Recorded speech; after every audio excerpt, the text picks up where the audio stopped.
학생 여러분 안녕하세요. 5주차 강의를 시작해 보도록 하겠습니다. 우리가 지난 4주차 강의에서 학습했던 내용은 반도체 기본 물리에 대한 내용이었습니다. 자, 반도체 기본 물리를 배우는 이유를 간략하게 설명을 드렸던 것 같은데 우리가 이번 전자회로 1 강의에서 배우게 되는 내용들이 PN 다이오드 기반의 응용 회로 그리고 BJT 기반의 응용 회로 BJT는 바이폴라 정션 트랜지스터죠. 그리고 모스펫 기반의 응용 회로 모스펫은 전기압과 트랜지스터입니다. 이러한 응용 회로들에 대해서 학습을 하게 되는데 이 회로를 알기 전에 기본적인 소자들의 동작 특성을 이해해야 되기 때문에 이런 백그라운드적인 내용인 반도체 기본 물리에 대해서 챕터 2에서 다룬다고 했었습니다.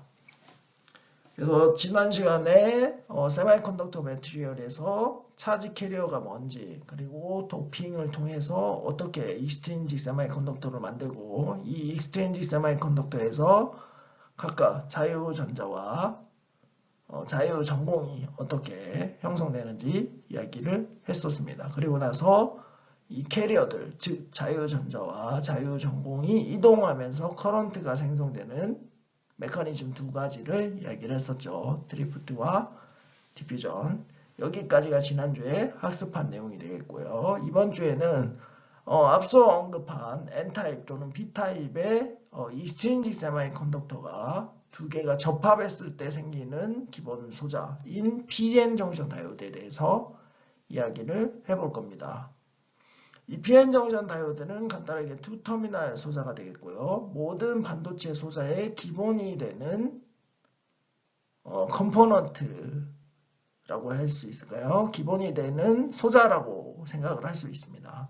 간단하게 PN 정션을 붙였을 때 내부에서 어떤 물리적 현상이 일어나서 커런트가 발생하는지 이해를 하면 바이폴라 정션 트랜지스터 또는 모스펫 메탈 옥사이드 세미컨덕터 필드 이펙트 트랜지스터에서 생기는 전류 흐르는 메커니즘에 대해서 이해를 할 수가 있습니다. PN 정션 다이오드를 확장을 하면 충분하게 이해할 수 있게 되기 때문에 이 기본적인 PN 정션 다이오드의 물리에 대해서 이야기를 해보겠습니다.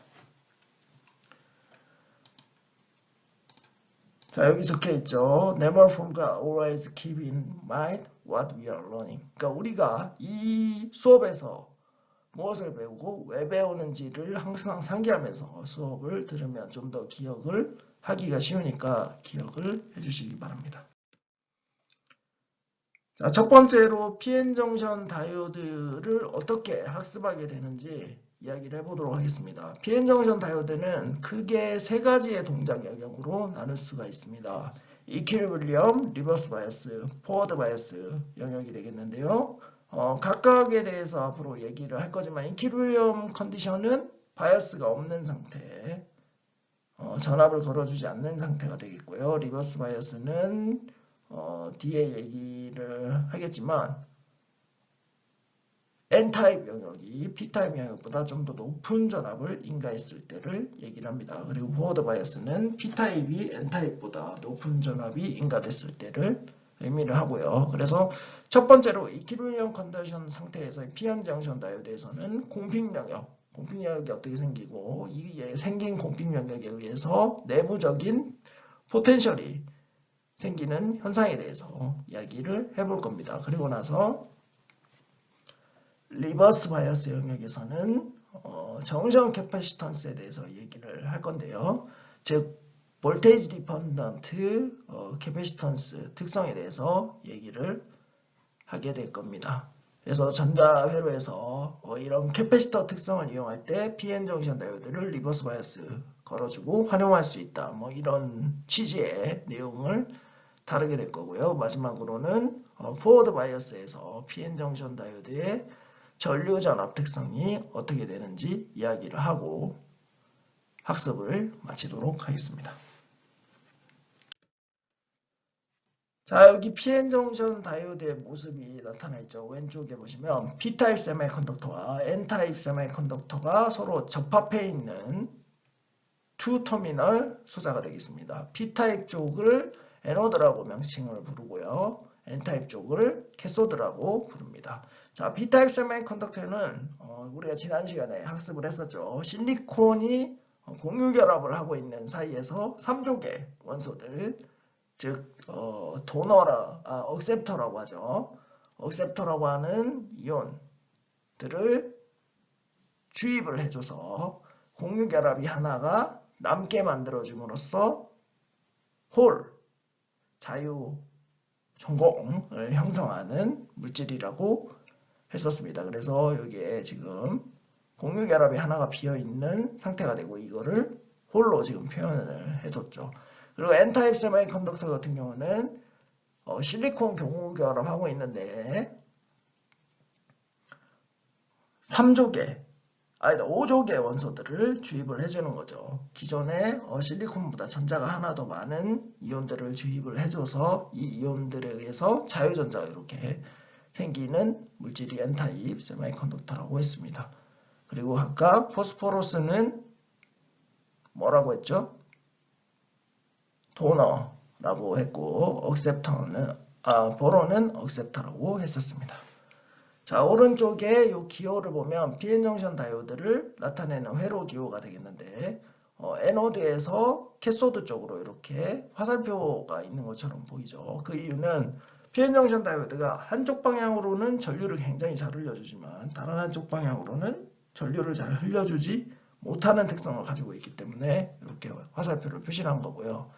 그래서 애노드에서 캐소드 쪽으로는 커런트를 잘 흘리지만 캐소드에서 애노드 쪽으로는 커런트를 잘 못 흘려서 이렇게 막아주는 것처럼 나타내는 짝대기를 표시를 해놓은 겁니다. 그래서 이러한 전류 특성을 정류 특성이라고 하고 영어로 하면 rectifying IV characteristic이라고 합니다. 오른쪽에 IV 커브가 있죠. 보시면 0V를 기준으로 포워드 바이어스, 즉 큰 전압을 P타입 세미컨덕터에 걸어주면 커런트가 굉장히 잘 흐르고 왼쪽 리버스 바이어스 영역에서는 커런트가 일정하게 흐르는 걸 알 수 있죠. 하지만 이 커런트량이 굉장히 작기 때문에 커런트가 거의 안 흐르는 거라고 보면 되겠습니다. 그래서 이러한 특성을 가지는 게 PN정션 다이오드라는 걸 기억하시면 되겠고 PN정션 다이오드는 물리전자공학에서 다들 학습을 했기 때문에 잘 알고 있을 거라고 생각을 합니다. 그럼 본격적으로 이퀴빌리엄 컨디션 상태에서 PN정션 다이오드에서 어떤 일이 생기는지 알아보겠습니다. 자, 이퀴빌리엄 컨디션 상태는 전압이 0인 상태입니다. 그러니까 P타입 세미컨덕터와 N타입 세미컨덕터에 전압을 걸어주지 않는 상태이죠. 그냥 붙였을 때 상태. 여기에 지금 간단하게 P타입 세미컨덕터와 N타입 세미컨덕터를 붙여놓은 걸 나타냈죠. 자, 여기 문제 하나 내보겠습니다. 이 오른쪽에 파란색 물질은 N타입 세미컨덕터일까요? P타입 세미컨덕터일까요? N타입 세미컨덕터죠. 그 이유는 프리 일렉트론들이 이렇게 표시가 되어 있기 때문이죠. 파란색 마이너스로 표시가 되어 있죠. 그러면 N타입 세미컨덕터인데 왜 플러스에 이 동그란 차지들이 그려져 있나? 이거는 도너 이온입니다. 도너는 픽스드 차지라고 볼 수가 있고요. 이거는 플러스의 차지를 띠고 있죠. 반면에 P타입 세미컨덕터는 프리홀들이 이렇게 존재를 하고 마이너스를 띠는 억셉터 이온이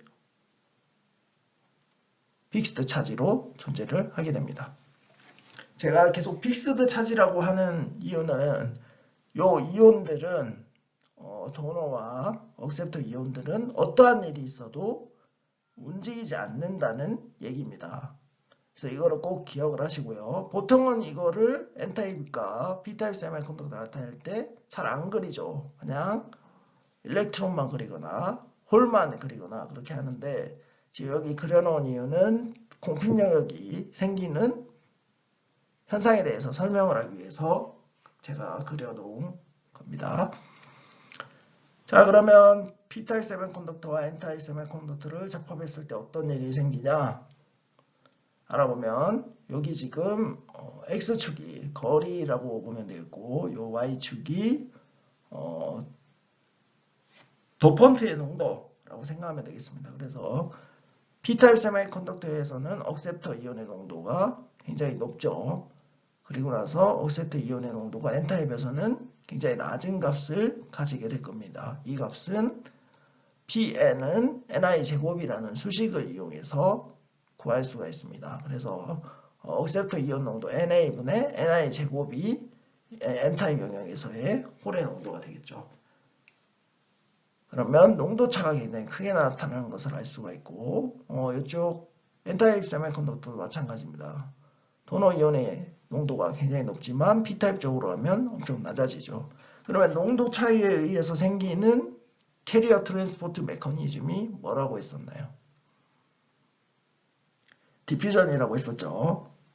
마치 잉크를 물에 떨어뜨렸을 때 농도가 높은 곳에서 낮은 곳으로 퍼져나가는 것처럼 퍼져나가게 되는 겁니다. 그래서 홀이 디퓨전을 하죠. 왼쪽에서 오른쪽, 즉 농도가 많은, 홀의 농도가 많은 P타입 세미컨덕터에서 N타입 세미컨덕터 쪽으로 이동을 하고, 그리고 일렉트론의 경우는 N타입 세미컨덕터에서 P타입 세미컨덕터 쪽으로 이동을 합니다. 이때 기억을 해야 될 사항은 아까 제가 말했듯이 프리 일렉트론과 프리 홀만 움직이는 거지, 여기 각각 픽스드 도너 아이온 또는 픽스드 억셉터 아이온은 고정돼서 움직이지 않는다는 것을 기억을 해주시기 바랍니다. 그러면 어떤 일이 생기냐? 각각 이쪽 영역에 있던 홀들이 여기로 넘어가죠. 그러면 전자가 만나게 돼서 서로 재결합을 하면서 사라지게 됩니다. 똑같이 이쪽 전자들도 이쪽으로 넘어가면서 재결합을 해서 사라지게 되죠. 그리고 나서 공핀 영역이라고 하는 디플리션 영역이 형성이 됩니다. 이 공핀 영역은 쉽게 말하면 프리 일렉트론, 프리 홀이 존재하지 않는 영역입니다. 그렇다고 해서 이 영역에서 차지 덴시티가 0이라는 얘기는 아니고요. 물론 이쪽 공핀 영역 전체로 봤을 때는 내차지가 0이 되겠죠. 하지만 픽스드 차지들이 남아있기 때문에 차지 덴시티는 0이 아닌 상태가 됩니다. 그래서 이쪽 N타입 세미컨덕터 쪽에는 플러스 차지의 도너 아이언들이 남아서 이렇게 플러스 차지 덴시티를 보이고요. P타입 세미컨덕터에는 억셉터 이온들이 픽스 차지를 띠면서 차지 덴시티를 보이게 됩니다. 그러면 우리가 전자기학 시간에 배웠죠. 여기에 플러스 차지와 마이너스 차지가 존재하면 플럭스, 필드 플럭스가 생기죠. 그렇기 때문에 일렉트릭 필드가 오른쪽에서 왼쪽 방향으로 이동하는 식으로 형성이 되게 됩니다. 이거를 인터널 일렉트릭 필드라고 하고요. 자, 그리고 인터널 일렉트릭 필드가 존재를 한다. 디플리션 영역에. 그러면 어떤 현상이 생기나요? 드리프트 커런트가 발생을 하겠죠. 일렉트릭 필드가 존재를 하니까요.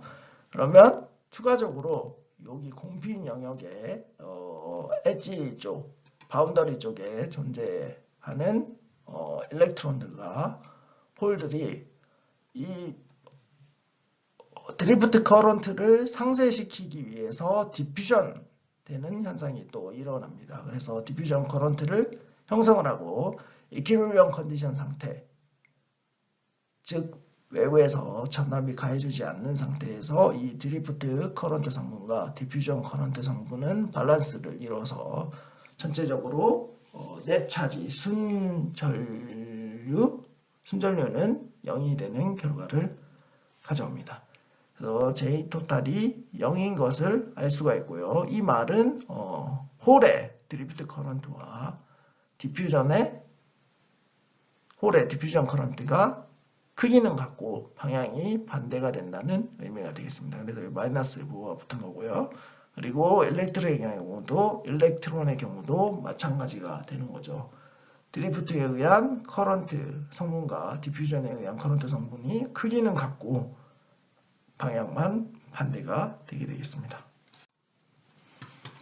자, 여기서 부호를 좀 눈여겨봐야 될 게, 제가 디퓨전 커런트를 지금 마이너스 부호를 붙여놨는데, 그거는 제가 뭐 어떻게 정하냐에 따라서 부호는 정해지기 때문에 크게 신경 안 써도 되고요. 그냥 방향이 반대라는 의미로 이해를 하시면 되겠습니다.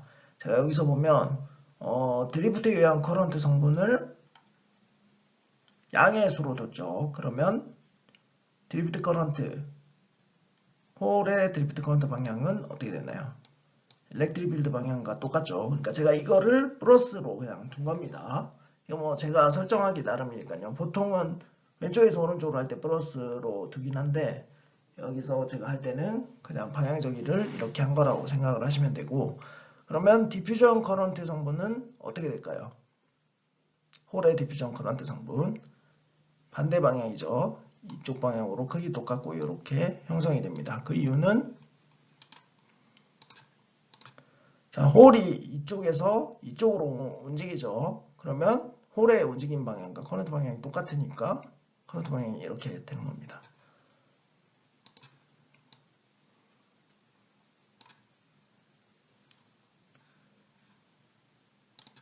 자, 그리고 일렉트론의 경우 살펴볼까요? 일렉트론은 제가 파란색으로 하겠습니다. 자, 드리프트 커런트는 일렉트릭 필드 방향과 똑같죠. 그래서 여기 일렉트론의 드리프트 커런트는 이렇게 형성이 됩니다. 반면에 디퓨전 커런트는 어떻게 될까요? 디퓨전 커런트는 일렉트론이 일렉트론의 움직임 방향 먼저 그려볼까요? 헷갈리니까 녹색으로 보겠습니다. 일렉트론이 이렇게 움직이죠. 그러면 일렉트론이 움직이는 방향과 커런트 방향은 어떻게 되나요? 반대 방향이죠. 그렇기 때문에 디퓨전에 의한 커런트 방향은 이렇게 돼서 부호가 서로 반대가 되는 겁니다. 이거를 꼭 기억을 해주시기 바랍니다. 다음으로 빌트인 포텐셜에 대해서 얘기를 해보겠습니다. 간단하게 말하면 아까 PN 접합 내에서 P타입 세미컨덕터와 N타입 세미컨덕터 내에, 그러니까 접합 근처에 P타입은 마이너스 픽스드 차지들이 존재했고 N타입은 플러스에 픽스드 차지가 존재했죠. 그에 의해서 일렉트릭 필드가 생긴다고 했었습니다. 그러면 당연히 일렉트릭 필드가 생기니까 포텐셜도 생기겠죠. 이 생기는 포텐셜을 인터널 포텐셜 또는 빌트인 포텐셜이라고 부릅니다. 이걸 어떻게 구하냐? 이퀴리brium 컨디션 상태에서 아까 앞에서 드리프트 커런트 성분과 디퓨전 커런트 성분과 성분이 밸런스를 이룬다고 했죠. 이걸 바탕으로 구하면 되는 겁니다. 홀을 예를 들어보죠. 홀의 커런트 덴시티를 구하면 두 가지 성분이 있죠.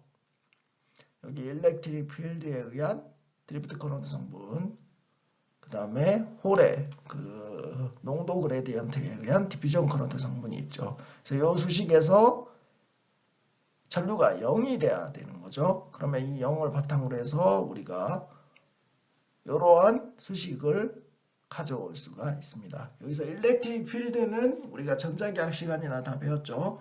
일렉트릭 필드는 마이너스 부호 붙이고 포텐셜에 dx, dv 즉 그 거리당 포텐셜 변화량으로 바꿀 수가 있는 거죠.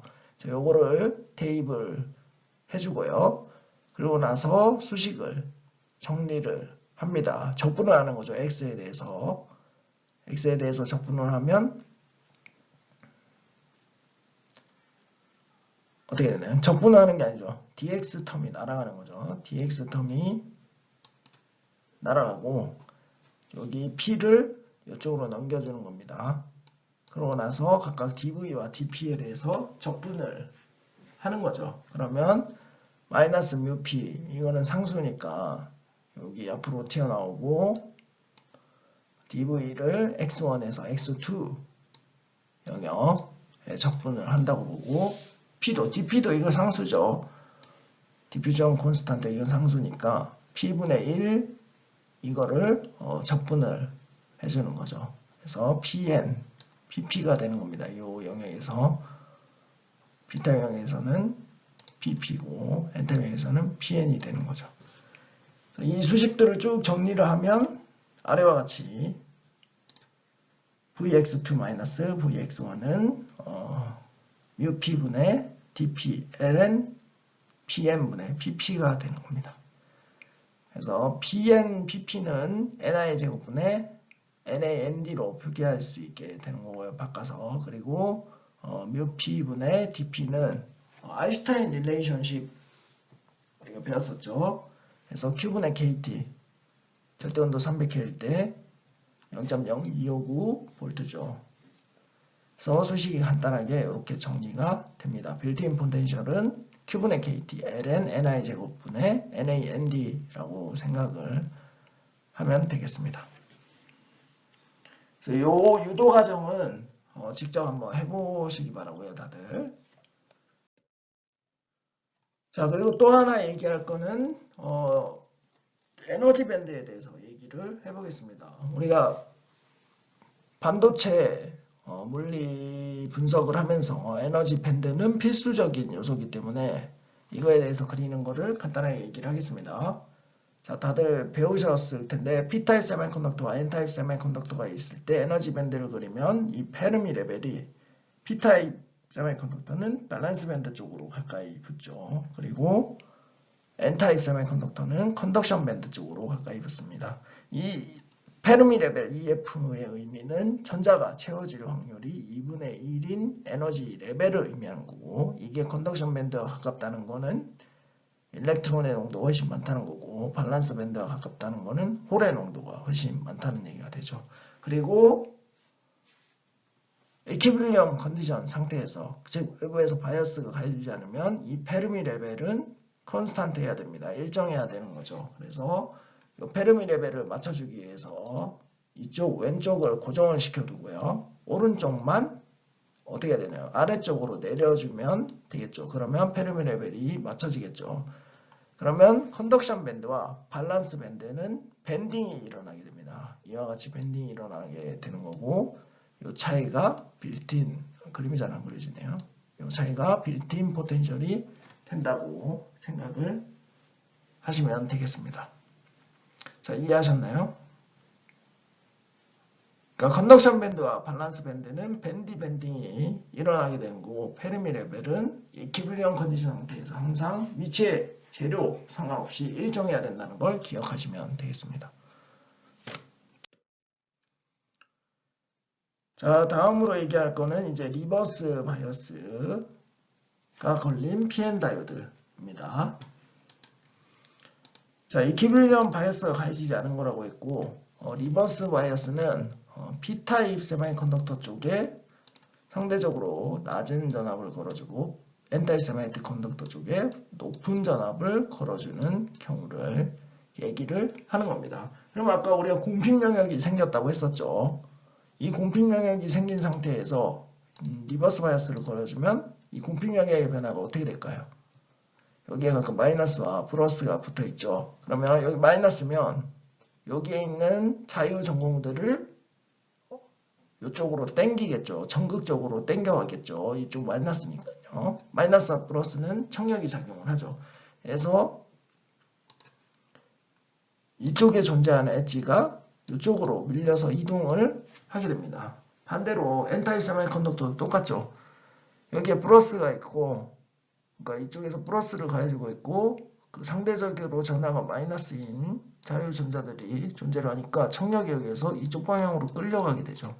그러면 공필 영역이 이렇게 이동을 해서 전체적으로 공필 영역이 커지게 되는 현상이 나타납니다. 그러면 일렉트릭 필드도 당연히 커지겠죠. 여기 있는 전하량이 커지니까 일렉트릭 필드도 방향은 이렇게 되죠. 플러스에서 마이너스니까 커지고, 일렉트릭 필드가 커지면 빌트인 포텐셜도 커지게 되는 겁니다. 그래서 리버스 바이어스일 때는 일렉트릭 필드도 커지고 빌트인 포텐셜도 커진다 라고 생각을 하시면 되겠습니다. 그리고 디퍼지션 영역은 넓어진다. 그래서 결국 이 공필 영역은 우리가 간단하게 어떤 병렬판이 존재하는 캐패시터로 표현을 할 수가 있습니다. 여기에 보면 어떤 자유전자나 전공들이 존재하지 않는 상태가 되죠. 그리고 요 끝쪽 전구에는 굉장히 많은 마이너스 일렉트론들이 존재하고 이쪽은 홀들이 존재를 하기 때문에 캐패시터로 충분히 모델을 할 수 있습니다. 그래서 이거를 정시형 캐패시턴스라고 하고 아까 앞의 결과를 생각을 하면 리버스 바이어스를 걸어주면 걸어줄수록 디플리션 영역은 점점 넓어지고 그렇게 되면 캐패시턴스 밸류는 어떻게 될까요? 줄어들게 되겠죠. 맞나요? 캐패시터는 D분의 입실론이죠.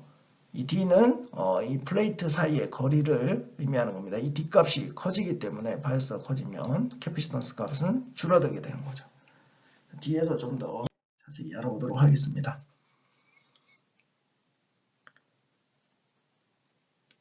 자, 그래서 볼테이지 디펜던트 캐패시턴스라는 성분이 나타나게 되는 거죠. 왜냐하면 공핀 영역이 리버스 바이어스를 가해주면 가해줄수록 변화가 크게 생기기 때문에 캐패시턴스가 변하게 되는 거죠.